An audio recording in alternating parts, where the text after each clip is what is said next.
Welcome back to 6 News at 5. Still continuing with our winter storm coverage. We were just talking during the break, and I just want to throw this out there. I love seeing everybody having fun. I really do. Just don't do things that could land you in the hospital. That's generally a good rule to follow if you're out having fun on the ice. Remember, if you're trying to throw a snowball at somebody, this is not snow, it's ice, and you can put an eye out with that. So just keep that in mind.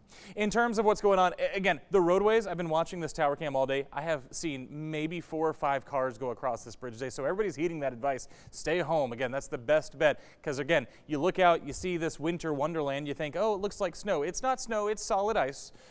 Don't worry, it is very icy across the area. 22 feels like 7 because of that northwest wind at 18 miles per hour. So again, I wouldn't advise going outside unless you are covered. Hat, scarves, gloves, boots, long undergarments, you know, the whole thing. Anything that you have for cold weather, put it on and go outside. So I do want to talk about something because the driving has been bad. Don't worry, you're going to lose control if you're out on the roads a little bit sometimes if you're overdoing it. But I want to talk about something real quick, and that is the donut comparison between sleet and freezing rain. So when you think of freezing rain, this is kind of what we were hoping would not happen, and really for the most part it didn't. Think of a glazed donut. The glaze that they use on donuts comes in as liquid and kind of coats and makes a smooth uniform coating, and then it hardens, right? Same thing with freezing rain. Falls as liquid and then coats the road so that you have absolutely no traction on ice, and you get that smooth coating across the area, no traction across the area. What we ended up getting, thankfully, was sleet, and with sleet, that's more like a sprinkle donut. They're already hard condensed items that they just sprinkle over the donuts. They bounce, they collect, they pile up, right? Same thing with sleet. It falls, it bounces, it piles up, it collects, and then your tires can actually push it out of the way, and it kind of creates sort of a kitty litter sort of texture that you're able to get some traction on, some grip, but again, still limited traction. So the best advice I have is don't drive, but understand this is why yesterday when you heard me saying I want sleet as opposed to freezing rain, that's exactly why. If you have to go out, if it's an emergency to go out, you can get more traction on sleet than you can on the freezing rain. So that was the best case scenario there. Worst case scenario is we've had cloud cover all day and it's been cold, and now we're starting to see it break up as we head into the evening hours. So as the sun goes down, we're going to lose a lot of heat through the overnight hours, and because of that, it is going to be very cold by the time you wake up. Precipitation has moved on.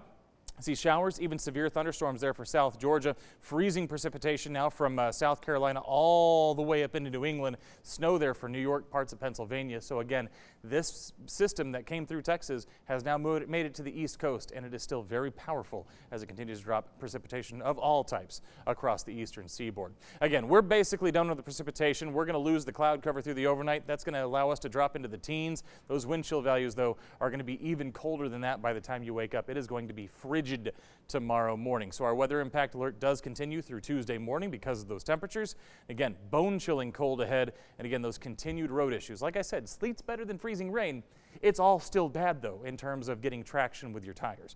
In terms of what you need to do, make sure you continue to wear all those layers, limit your travel, and remember your 4 Ps, pets, pipes, plants, and people through the duration of this event. An extreme cold warning remains in effect for basically all of Texas for the next couple of days here, all the way through Tuesday morning. And the reason is, think about it, we're going to drop into the teens tonight. We may flirt with freezing tomorrow. Some areas get close to 32 degrees. Some areas in the Brazos Valley may even get above 32 degrees. But for those that don't break the freezing mark tomorrow, yeah, we're still dealing with the ice on the roads. And then by the time we get to Tuesday morning, we're back into those teens again before we finally jump out of the freezer on Tuesday afternoon and jump right into the refrigerator. I'm telling you, we're going to be above freezing, but it's still going to be cold, trust me.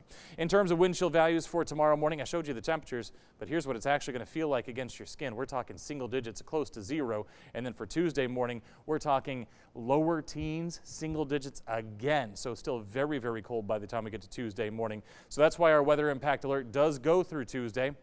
Again, take a look at these numbers. 12, 15 degrees, feels like temperatures in the single digits, only about 29 or 30 for your Monday afternoon.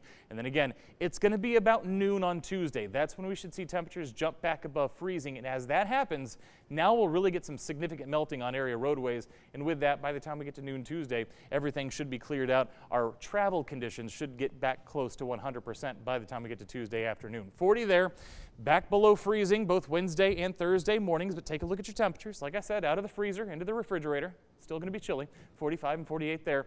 And then by the time we get to Friday and Saturday, our next cold front comes through. And as that happens, it will bring us yet another chance for some showers, some thunderstorms potentially there Friday night into Saturday morning. And again, if temperatures drop back below freezing, we could be talking more ice.